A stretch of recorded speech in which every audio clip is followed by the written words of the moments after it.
The morning alarm buzzed through mining station Omega-7, but Daeho was already awake. He had been staring at the ceiling for an hour, watching the fake sunrise lights slowly brighten through his small window. At 68 years old, sleep came in short bursts between long stretches of remembering things he wished he could forget. He rolled out of bed and shuffled to the bathroom. The mirror showed him a face that looked older than his years. Gray stubble covered his cheeks, and deep lines marked the corners of his eyes. His black hair had turned mostly white, especially around his temples. The reflection reminded him too much of his father, who had died working in the mines on Earth when Daeho was just a boy. The station felt bigger and emptier every day. It was built for 20 people, but now only Daeho remained. The Terran Federation had automated most of the mining work 3 years ago. They kept him around to fix things when they broke and to make sure nobody tried to steal the expensive equipment. It was boring work, but it paid well, and Daeho had nowhere else to go. He made coffee in the small kitchen and sat at the table where he used to eat with the other workers. Now it was just him and the empty chairs. The silence pressed against his ears like deep water. Sometimes he talked to himself just to hear a human voice, even if it was his own. After breakfast, Daeho put on his work suit and checked the daily reports on his computer. The mining robots had worked through the night, digging deeper into the planet's crust. They found rare metals that the Federation needed for their starships. The numbers looked good, which meant nobody would bother him today. He walked to the observation deck and looked out at the planet's surface. Cathara Prime was not a pretty world. The ground was red and rocky with no trees or grass. Strange purple crystals grew from the cliffs, and the sky was always the color of old rust. 2 small moons hung in the distance like dead eyes watching him. The garden room was his favorite place in the station. It was small, but he had managed to grow tomatoes, carrots, and some flowers from Earth. The plants made him feel connected to home, even though he had not been back to Earth in 15 years. He watered each plant carefully and checked for any signs of disease or pests. This was the room where he kept the picture of Sujin on a small shelf next to his tools. His daughter smiled at him from the frame, wearing her military uniform. She had been so proud when she joined the Terran Navy. She wanted to see the galaxy and protect human colonies from alien attacks. Daeho had tried to talk her out of it, but Sujin was stubborn like her mother. The Centauri War had lasted only 6 months, but it killed thousands of young soldiers. Sujin's ship was destroyed in the final battle, taking all hands with it. Daeho received the news 3 years ago, while he was fixing a broken air filter. The messenger was polite and formal, telling him that his daughter had died a hero for humanity. He touched the picture frame gently and whispered good morning to her like he did every day. Then he went back to work, checking the station's systems and making sure everything ran smoothly. The work kept his hands busy, but his mind always wandered to dark places. Around noon, the station's sensors detected a problem with the external heat vents. Daeho put on his environmental suit and went outside to investigate. The suit was heavy and made him move slowly, but it protected him from the planet's thin atmosphere and radiation. The heat vents were on the north side of the station, where the mining equipment dumped excess energy. The area was always warm, which sometimes attracted small animals looking for shelter. Daeho had seen tiny lizards and flying insects near the vents before, but they usually ran away when they saw him. Today was different. Near the largest vent, something small and still lay curled against the warm metal. At first, Daeho thought it was dead.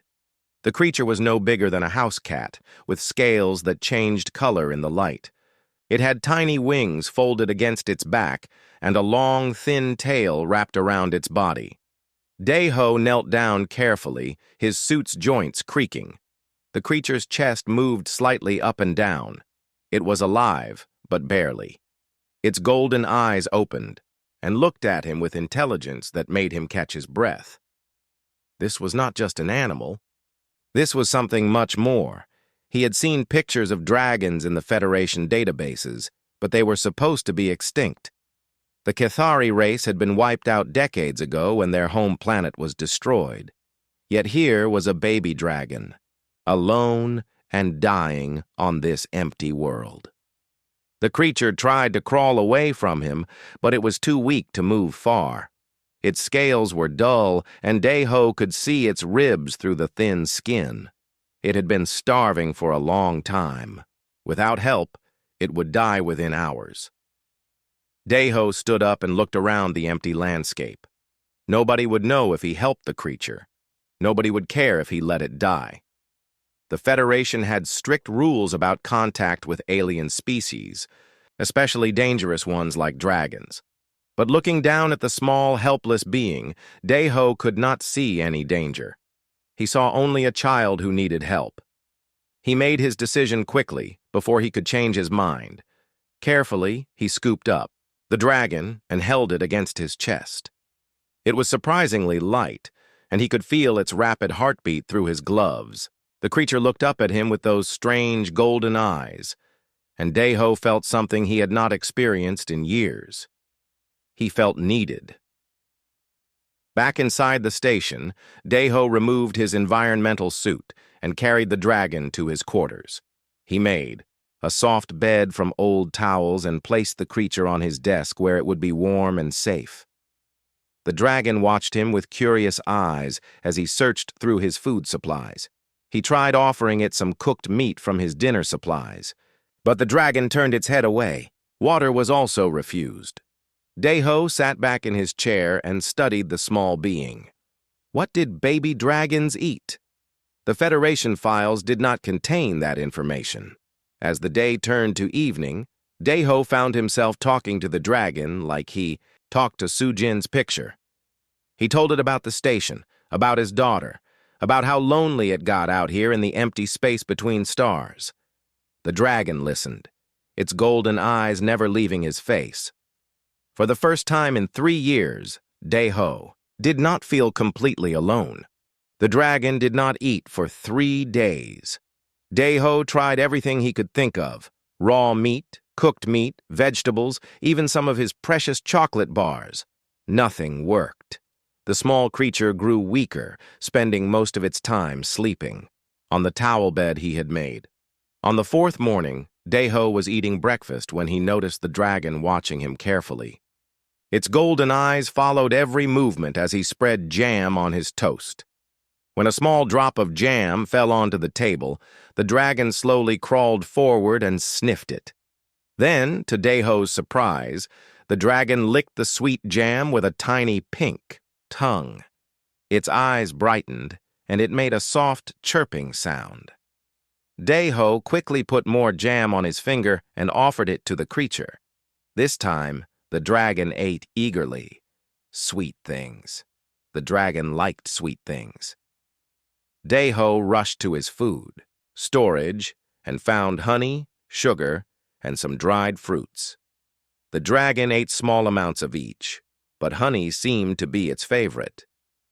Within hours, it was moving around more and showing interest in its surroundings. Daeho decided to call the dragon Nabi, which meant butterfly in Korean. The name seemed to fit because of the way the dragon's scales changed colors in different lights, just like butterfly wings. When he said the name out loud, Nabi tilted her head and made a pleasant humming sound. Over the next few weeks, Nabi grew stronger and more active. She learned to climb onto Daeho's shoulder while he worked, her small claws gripping his shirt gently. She was incredibly warm, like a tiny heater, and Daeho found her presence comforting during the cold nights when the station's heating struggled to keep up. Nabi was also very smart. She watched everything Daeho did and seemed to understand cause and effect. When he used his tools to fix equipment, she would bring him the right tool before he asked for it. When he was sad and staring at Sujin's picture, Nabi would curl up next to the frame and hum softly. One day, while Daeho was repairing a broken air filter, Nabi surprised him by speaking her first word.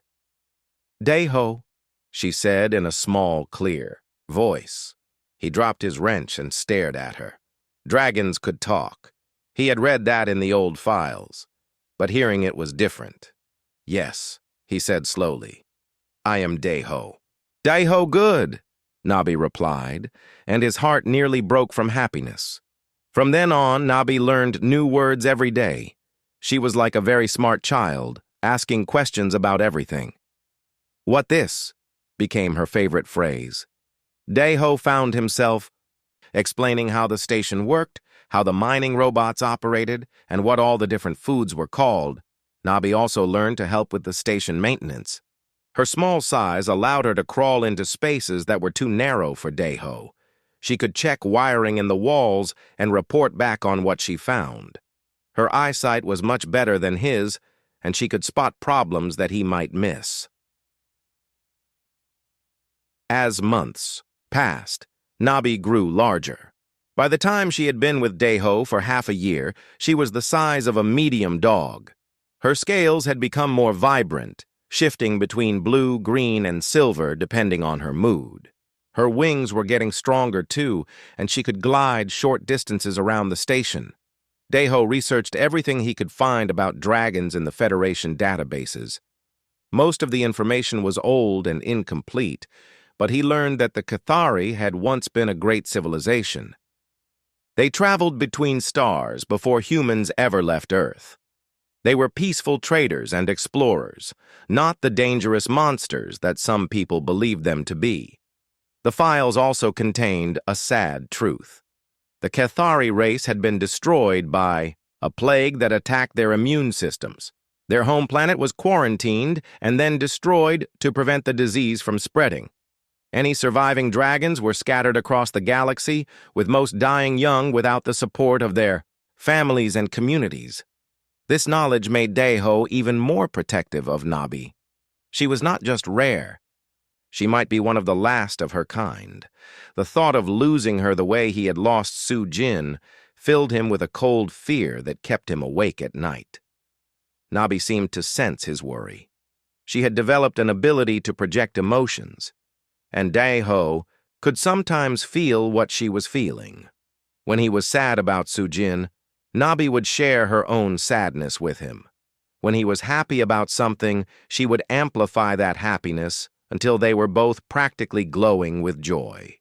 Their daily routine became a source of comfort for both of them. In the mornings, they would check the mining reports together.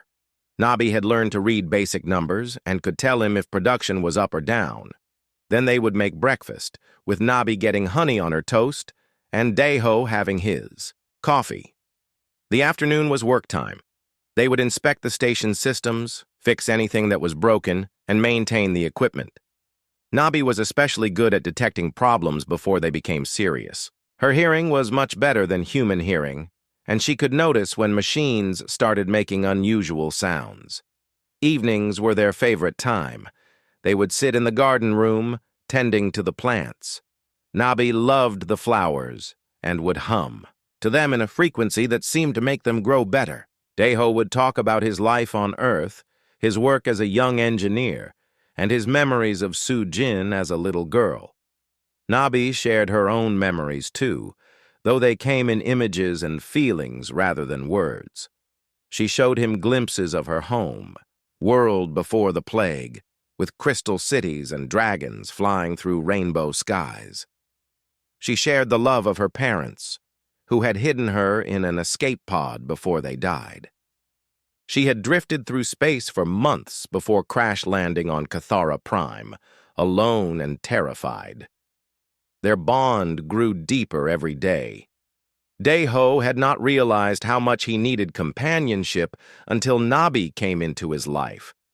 She filled the empty spaces in his heart that had been cold and dark since Su Jin's death. In return, he gave her the family she had lost, the safety and love that every child needed. One evening, as they sat watching the sunset through the observation deck windows, Nabi looked up at Daiho with her intelligent golden eyes. Daiho, father now? She said simply. Tears ran down his face as he stroked her warm scales. Yes, he whispered. and you are my daughter."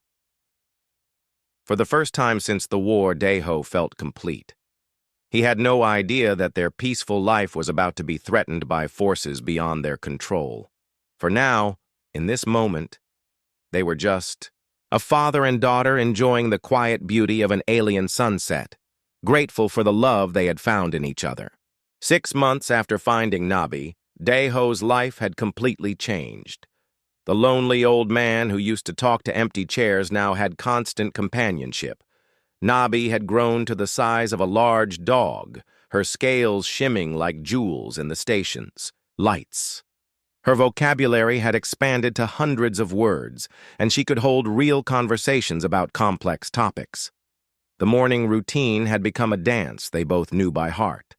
Nabi would wake up first and gently nudge Daeho with her snout. Then she would glide to the kitchen and start the coffee maker using the controls she had learned to operate with her claws. By the time Daeho arrived, breakfast would be half ready. "Good morning, Father," Nabi would say, her voice now clear and musical.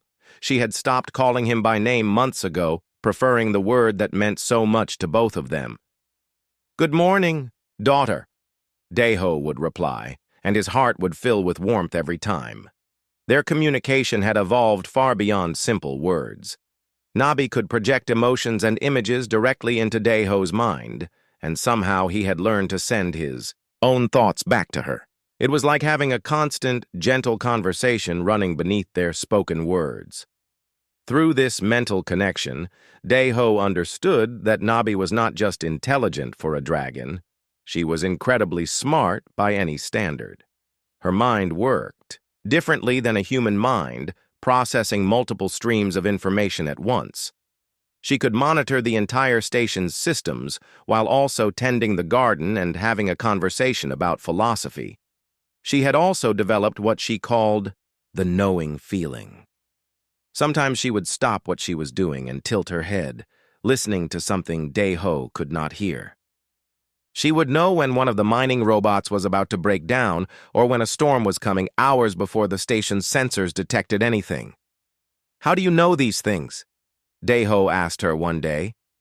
Nabi considered the question seriously. "World speaks," she said finally. "Everything connected. Father cannot hear, but Nabi can feel the threads that tie all things together." It was a concept that human science was only beginning to understand. But dragons seemed to be naturally connected to quantum fields that linked all matter and energy. Nabi could sense patterns and changes in these fields, giving her what appeared to be psychic abilities. This morning felt different, though. As they shared breakfast, Nabi kept looking toward the communication console with a worried expression. Her scales had shifted to darker colors, which usually meant she was anxious or afraid. "What is wrong, daughter?" Daeho asked. Before Nabi could answer, the communication system chimed with an incoming message. Daeho's stomach dropped as he saw the sender's identification. Federation Inspector Tae Min was requesting permission to board the station for an unscheduled inspection. Daeho's hands shook as he read the message. Inspector visits were supposed to be announced weeks in advance. Unscheduled inspections usually meant someone suspected illegal activity. His eyes met Nabi's golden gaze, and they both understood the danger immediately. "Hide," Daeho whispered. "You must hide until he leaves." Nabi nodded and quickly gathered her favorite belongings: a soft blanket, some honey cakes, and a small device she had built from spare electronic parts. She could make it play music, though Daeho had no idea how. Within minutes, she had disappeared into the lower levels of the station where the main power generators hummed constantly. Inspector Tae Min arrived 2 hours later in a sleek Federation patrol ship. He was a thin man in his 40s with sharp eyes and a permanent frown. His uniform was perfectly pressed, and he carried himself like someone who enjoyed having power over others. "Mr. Daeho," he said, not bothering with pleasantries, "I am here to conduct a routine inspection of your facility." "Of course," Daeho replied, trying to keep his voice steady. "Everything is in order." But as the inspection continued, Daeho realized that Taimin was looking for something specific. The inspector paid special attention to food consumption, records, air filtration logs, and biosensor readings. He seemed interested in any signs that more than one person was living on the station. Your food orders have increased significantly over the past 6 months, Taimin observed, checking his tablet. And your waste heat output suggests higher than normal activity levels. Are you maintaining the station according to regulations? Yes. Sir, Daeho said. I have been eating more as I get older, and I have been running extra system checks to keep everything working properly. Taimin did not look convinced. He spent hours going through every room, taking readings with various sensors and asking detailed questions about Daeho's daily activities. At one point, he found some of Nabi's shed scales in the garden room, but Daeho quickly explained them as unusual mineral formations that had blown in during dust storms. The worst moment came when Taimin heard a faint sound from the lower levels. It was just Nabi shifting position, but the inspector's head snapped toward the noise immediately. What was that? He demanded. Thermal expansion in the cooling pipes, Daeho said quickly. It happens when the temperature changes. I have been meaning to adjust the pressure settings. They stood in silence for a long moment, listening. Nabi, bless her, remained perfectly quiet. Finally, Taimin continued his inspection, but his suspicion was now fully aroused. That evening, as Daeho prepared dinner for one person instead of 2, Taimin made an announcement that chilled his blood. I will be extending my stay for several more days, the inspector said. I want to observe your normal operations and ensure everything is properly documented. Several more days. Nabi was hiding in a cramped space with limited food and no way to stretch her wings. Worse, Daeho could feel her distress through their mental connection. She was trying to be brave, but she was scared and uncomfortable. Over the next 3 days, the situation became a nightmare of careful deception. Daeho had to act normal while knowing that Nabi was suffering. He could not visit her or even send her mental messages because the inspector was always watching. Taimin seemed to sleep very little, and he had positioned himself where he could observe most of the station's activities. On the second night, Daeho's personal communication system chimed softly. It was a priority message from his old military. Contacts forwarded through several encrypted channels. Admiral Hyejin, one of Sujin's former commanders, had sent a warning. The message was brief, but terrifying. Dragon spotted in your sector. Fleet dispatch authorized. Recommend immediate evacuation if possible. Cannot protect you officially. Daeho's heart stopped. Someone had reported seeing a dragon, and the Federation was sending warships to investigate. The military order was clear. Capture or eliminate any surviving members of the Cathari species. They would arrive soon, and when they did, both he and Nabi would be in mortal danger. He deleted the message and sat in his quarters, trying to think of a solution. Inspector. Taimin was already suspicious, and now a full military force was coming. Even if they could hide Nabi during the inspection, they would never fool a detailed military search. Through their mental bond, he could feel Nabi's growing fear. She knew something was wrong, even though she could not see what was happening. Her distress made his own panic worse, creating a feedback loop of terror that threatened to overwhelm them both. The next morning, as Taimin continued his methodical investigation, Daeho made a desperate decision. If the military was coming, anyway, there was no point in pretending anymore. He had to find a way to get Nabi off the station before the warships arrived. But first, he had to deal with Inspector Taimin, who was now taking sensor readings near the lower levels where Nabi was hiding. The man was getting closer to the truth, and time was running out. Daeho looked at the picture of Sujin on his desk. His daughter had died fighting for what she believed in. Now it was his turn to be brave, to protect the new daughter he had found among the stars. whatever happened. Next, he would not let them take Nabi without a fight. The warship appeared in the system's outer edge 2 days early, its massive hull blocking out stars as it approached Cathara Prime. Deho watched it through the station's long-range sensors, his heart sinking with each passing hour. The Retribution was a destroyer-class vessel, designed for hunting down dangerous aliens and pirates.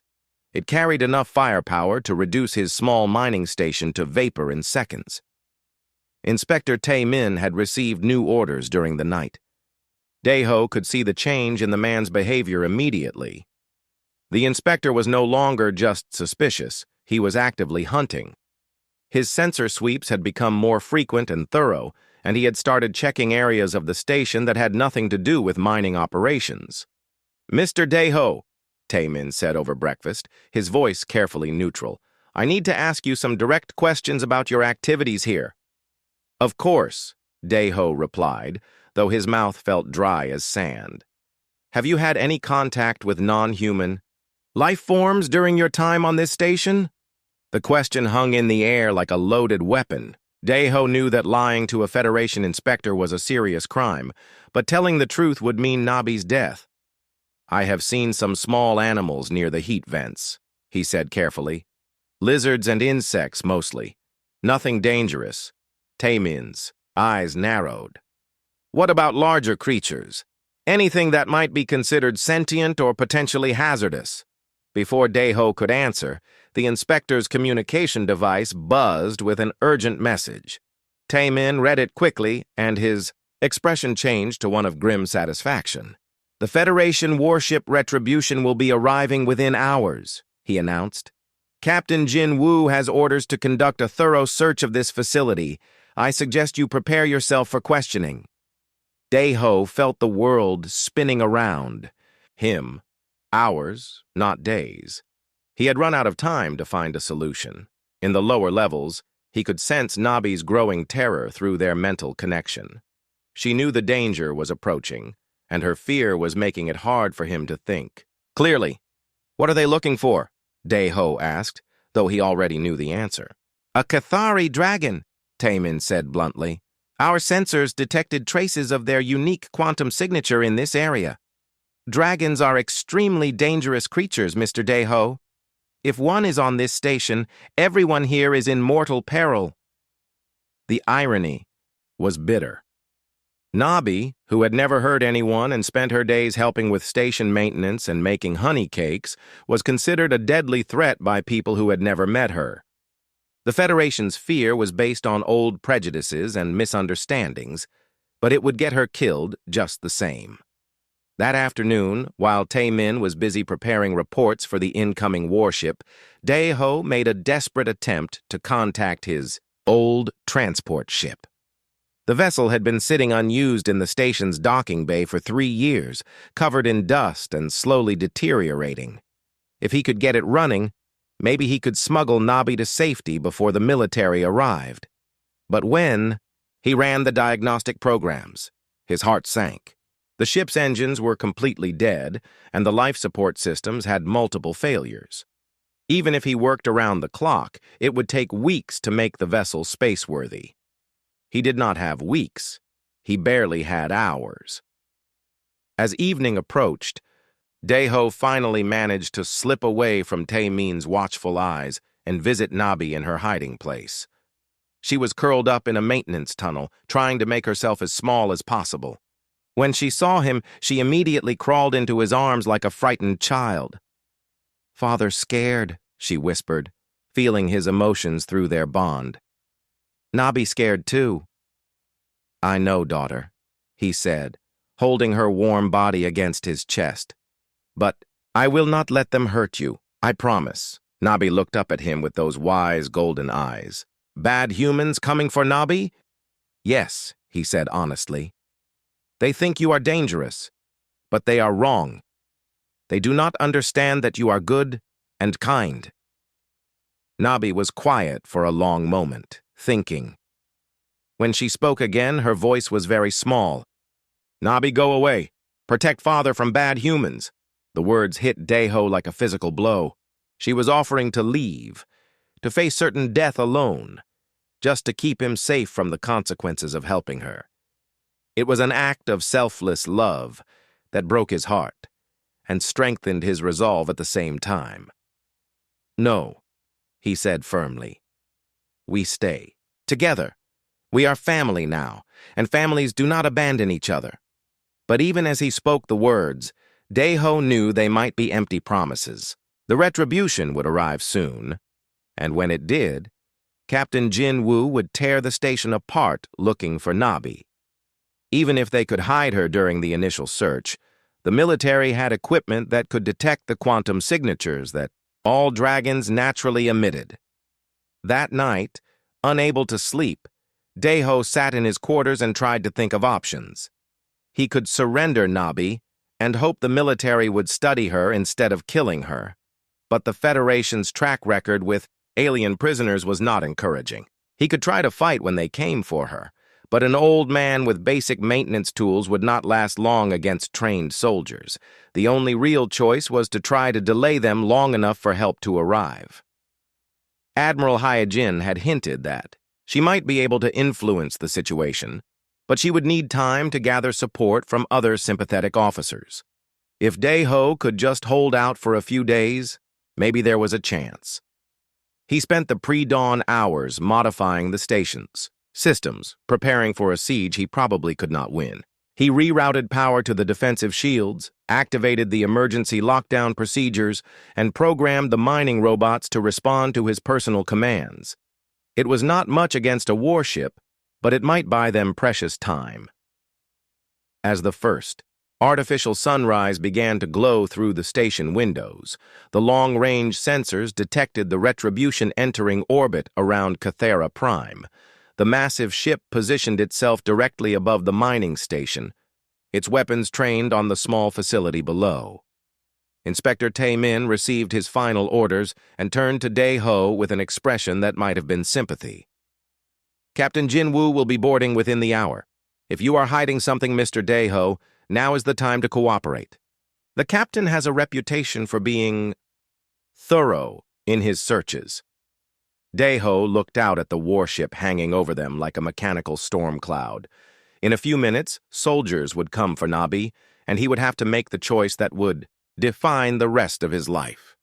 He could step aside and let them take her, or he could stand between a frightened dragon child and the combined might of the Terran Federation. It was not really a choice at all. He thought of Su-jin, who had died fighting for her beliefs. He thought of Nabi, huddled in the dark tunnels below, trusting him to protect her. He thought of all the lonely years since the war ended, and how this strange, wonderful creature had brought light back into his world. When the soldiers came, they would find an old man standing in their way, and they would have to go through him to reach his daughter. The transport ships launched from the Retribution's docking bay, carrying armed troops toward the mining station. There was no more time for preparation, no more time for planning. In minutes, the final confrontation would begin, and Dae-ho would discover what he was truly made of. The airlock doors burst open with a hiss of escaping air, and Captain Jin-woo strode into the station followed by 6 heavily armed soldiers. He was a tall man with cold eyes and the bearing of someone who had never questioned an order in his life.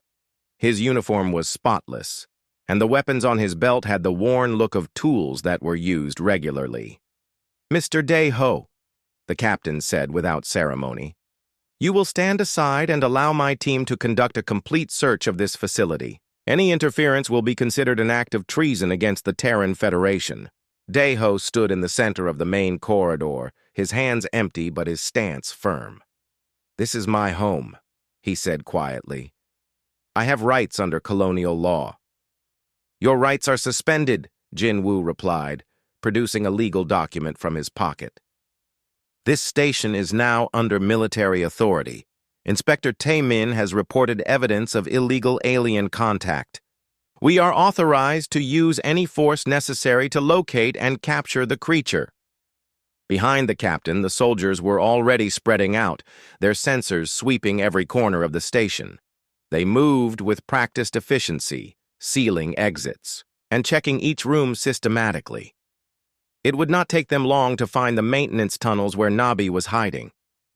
"There is no creature here," Daeho said, though his voice lacked conviction. "You are wasting your time." Jinwoo studied him with those cold eyes. "My sensors say otherwise. We detected quantum signatures consistent with Cathari physiology. The readings are strongest in the lower levels." He gestured to his men. "Search everything. Leave no space unchecked." Daeho felt Nabi's terror spike through their mental connection as the soldiers approached the maintenance areas. She was trying so hard to be brave, but she was just a child facing armed strangers who wanted to hurt her. The injustice of it filled him with a rage that surprised him with its intensity. "Wait," he said, stepping forward. "If you must search, at least tell me why. What has this creature done to deserve such treatment?" Captain Jinwoo paused, perhaps surprised by the question. "The Cathari are enemies of humanity," he said, as if reciting from a manual. "They are aggressive, unpredictable, and possess dangerous abilities. The few survivors of their race pose a constant threat to Federation colonies."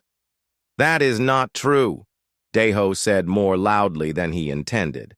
"You are describing monsters, not the Cathari I have read about." "You know nothing about them," Jinwoo snapped. "I have seen what dragons can do when they lose control. They can tear apart starships with their bare claws and burn cities with their breath. One angry dragon could kill everyone on this station." The argument was interrupted by a shout from one of the soldiers. "Captain, I found something!" Daeho's heart sank as the soldier emerged from a maintenance hatch, holding one of Nabi's small belongings. It was the musical device she had built, from spare parts, still warm from her touch. There was no denying what it was anymore. "Cathari technology," Jinwoo said grimly, examining the device. "Recent construction. The creature is definitely here." He turned to his men. "Full sweep of the lower levels. Use thermal sensors and quantum detectors. I want it found immediately." "No," Daeho said firmly. "I will not let you hunt her like an animal." The captain's eyes widened slightly. "Her?" Daeho realized his mistake too late. He had revealed not only that the dragon existed, but that he knew her personally. Jinwoo's expression shifted from professional determination to something much more dangerous. "You have been harboring a hostile alien," the captain said slowly. "That is an act of treason punishable by death. Stand down immediately or my men will restrain you by force." Instead of backing down, Daeho moved to block the entrance to the lower levels. "She is not hostile. She is a child who has never hurt anyone. If you want to reach her, you will have to go through me first." For a moment, the corridor was silent except for the hum of the station's machinery. The soldiers had their weapons ready, but Jinwoo held up a hand to stop them. He seemed genuinely puzzled by Daeho's behavior. "You would die for an alien creature?" he asked. "Why?" "Because she is my daughter," Daeho said simply. "And I have already lost one daughter to this war. I will not lose another." Before Jinwoo could respond, something extraordinary happened. The lights in the corridor began to flicker, and a deep musical humming filled the air. The sound seemed to come from everywhere at once, vibrating through the station's metal walls and into the bones of everyone present. Then Nabi appeared. She came gliding up from the lower levels, her scales shimmering with an inner light that made her look like a living jewel. She had grown even larger during her months with Daeho, and her presence filled the corridor with power and grace. But there was nothing threatening about her appearance. If anything, she looked sad and frightened. The soldiers raised their weapons immediately, but something stopped them from firing. Nabi was looking at each of them in turn, and as her golden eyes met theirs, they felt something they had not expected. They felt her thoughts and emotions flowing into their minds like gentle water. Through Nabi's telepathic projection, the soldiers experienced her memories. They saw her home world before the plague, with crystal cities reaching toward multiple, suns and dragons of all ages flying through rainbow-colored skies. They felt the love of her parents, who had died protecting her from the disease that destroyed their civilization. They experienced her terror as a helpless infant drifting through space in a damaged escape pod, slowly starving and losing hope. They felt her joy when Dayho found her and gave her food, shelter, and most importantly, love. They saw months of peaceful life in the station, helping with repairs and tending plants, learning human words and customs. Most powerfully, they felt her deep affection for the old man who had become her father. The bond between them was unlike anything the soldiers had ever experienced. It was pure love, without fear or selfishness, the kind of connection that parents and children were supposed to have but rarely achieved. Captain Jinwoo staggered under the weight of these alien emotions. His hand moved away from his weapon, as he felt Nabi's gratitude toward Dayho, her concern for his loneliness, her desire to help and protect him. This was not the dangerous monster he had been trained to expect. This was a child who loved and was loved in return. "Impossible," he whispered. "The reports said Cathari were aggressive and dangerous." Nabi heard him and tilted her head, the way she did when trying to understand something complicated. "Bad humans make mistakes," she said in her clear, musical voice. "Nabi not bad. Dayho not bad. Why humans want to hurt good dragons?" The question hung in the air like an accusation. Several of the soldiers were lowering their weapons, confused by what they had experienced through Nabi's mental projection. This creature did not match anything they had been told about her species. But Jinwoo was a career military officer, trained to follow orders regardless of personal feelings. He forced himself to focus on his mission, pushing away the alien emotions that had touched his mind. "Stand down," he ordered his men, who were still affected by Nabi's telepathic contact. "Do not let it manipulate you. Dragons are known for their psychological abilities."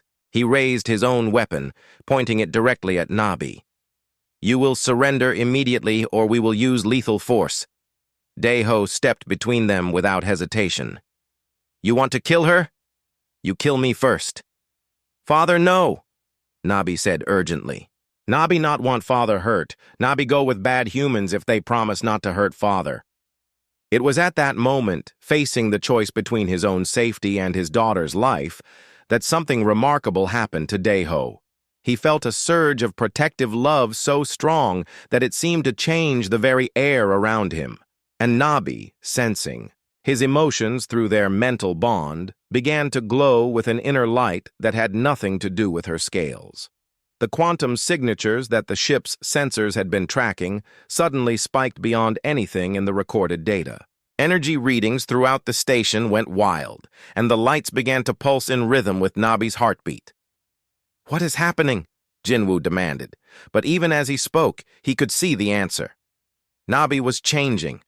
The transformation began slowly, like the first light of dawn touching the horizon. Nabi's scales, which had always shimmered with color, now pulsed with their own inner radiance. The light grew brighter and more intense until everyone in the corridor had to shield their eyes. The quantum energy readings on the soldiers' instruments went completely wild, showing levels that should have been impossible for any living creature. "Stay back!" Captain Jinwoo shouted, though his voice was filled more with awe than fear. "Nobody approach the creature!" But Dayho could not stay back. He could feel Nabi's confusion and pain through their mental connection as her body underwent changes that had not been seen in centuries. She needed him now more than ever, and he would not abandon her when she was frightened. "It is okay, daughter," he said softly, reaching out to touch her glowing scales. "I am here. You are safe."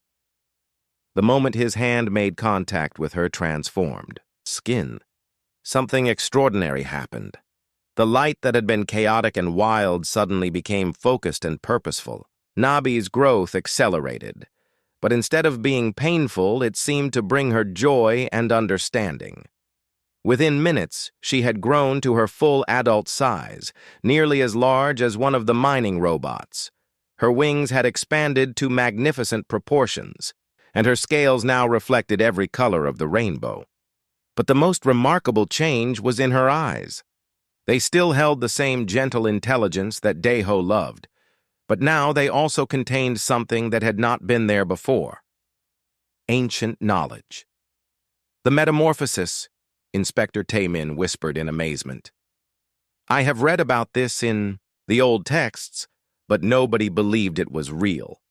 What metamorphosis? Jinwoo demanded, though he kept his weapon lowered. Something about Nabi's transformation had made the idea of shooting her seem not just wrong, but impossible. Nabi answered, for herself, and when she spoke, her voice carried harmonics that seemed to resonate in the bones of everyone present. Cathari metamorphosis triggered by emotional bond with other species. Has not happened in 1,000 years. Nabi now carries memories of all Cathari who came before. She turned her great golden eyes toward Daeho, and he could see tears flowing down her scaled cheeks. Father love made this possible. Father's sacrifice awakened sleeping knowledge in Nabi's mind. Through their mental connection, Daeho suddenly found himself experiencing flashes of an entire civilization's history. He saw the Cathari at the height of their power, traveling between stars and sharing knowledge with dozens of species. He witnessed their fall not to war or conquest, but to a plague that attacked their ability to form the emotional bonds that sustained their society. But most importantly, he understood what Nabi's transformation meant. She was not just a dragon anymore. She was a living library containing the accumulated wisdom and technology of her entire species, and that knowledge was now accessible to humanity through their bond. Incredible, Taemin breathed. Do you understand what this means? If the creature can share Cathari knowledge with us, it could revolutionize everything. Medicine, space travel, energy production. Captain Jinwoo was still struggling to process what he had witnessed. His orders had been clear: capture or eliminate any surviving dragons. But those orders had been based on the assumption that dragons were dangerous enemies, not potential allies carrying priceless knowledge. Before he could decide what to do, his communication device buzzed with an urgent message. Admiral Heejin's face appeared on the small screen, her expression grave but determined. Captain Jinwoo, you are ordered to stand down immediately. New intelligence has come to light regarding the Cathari situation. Do not, repeat, do not take any hostile action against the dragon. Admiral, my orders were explicit, Jinwoo protested. The creature is to be captured for study. Your orders have been superseded by direct command from the Federation Council, Heejin replied firmly. We have received confirmation that the dragon is not a threat. In fact, it may be humanity's greatest opportunity for peaceful contact with an alien civilization. As if to demonstrate the Admiral's point, Nabi began to glow again, but this time the light was gentle and controlled.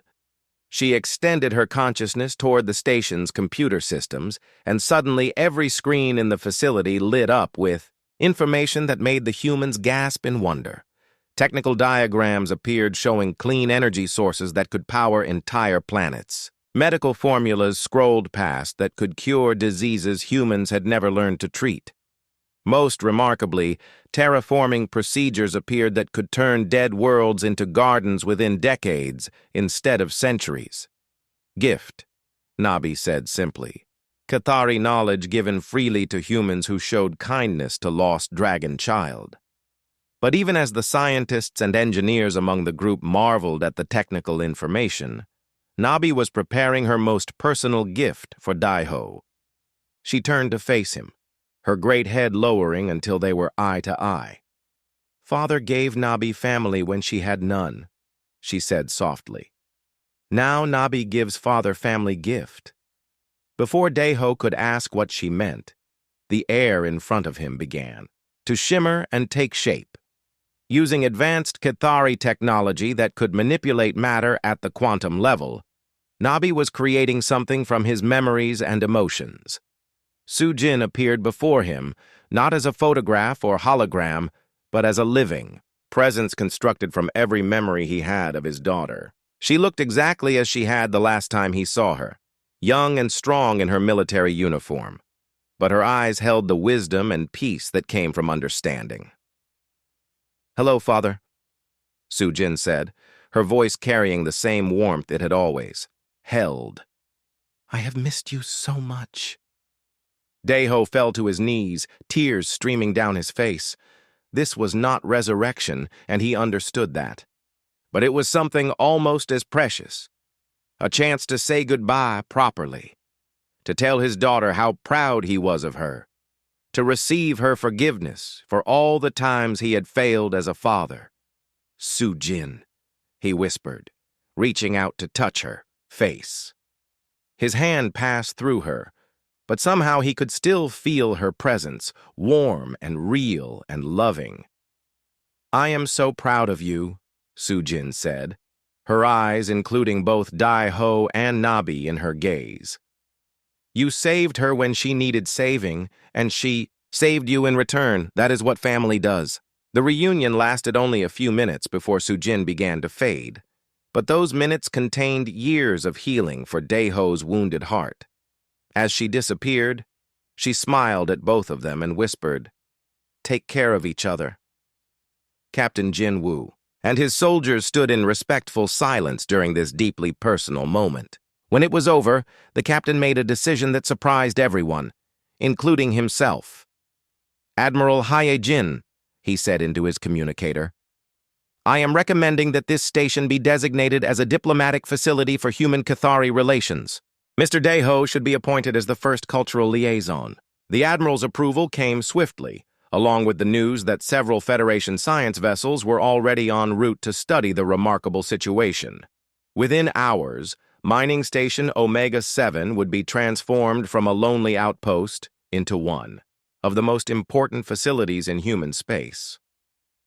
As the soldiers prepared to leave, Captain Jin Woo approached Daeho with something that might have been an apology in his eyes. "I was wrong about dragons," he said quietly. "And I was wrong about you. What you did here, protecting her at the risk of your own life, that took real courage." Daeho looked up at Nabi, who was using her new abilities to help establish communication protocols with the incoming science teams. She caught his gaze and sent him a warm pulse of love and gratitude through their mental bond. "She is my daughter," he said simply. "I would do it again." Months later, as Daeho tended an expanded garden that now contained plants from dozens of worlds, he reflected on how much his life had changed. The station was no longer empty and silent. Scientists, diplomats, and cultural exchange students moved through its corridors daily, all eager to learn from Nabi and contribute to the growing partnership between humans and the surviving Cathari. Nabi had used her newfound knowledge to contact other dragon survivors scattered across the galaxy. Slowly, carefully, they were building a new community, one that included both species working together toward a better future. In the evenings, Daeho and Nabi would still sit in their garden, watching the sunset through the observation windows. She was enormous now, her presence filling the expanded room, but she remained the same gentle, curious being who had stolen his heart months ago. "Happy, father?" she would ask, and he would always answer the same way. "Yes, daughter, very happy." The old human who had fed a starving dragon child had discovered that the smallest acts of kindness could indeed change the galaxy. But more importantly, he had learned that family was not about blood or species.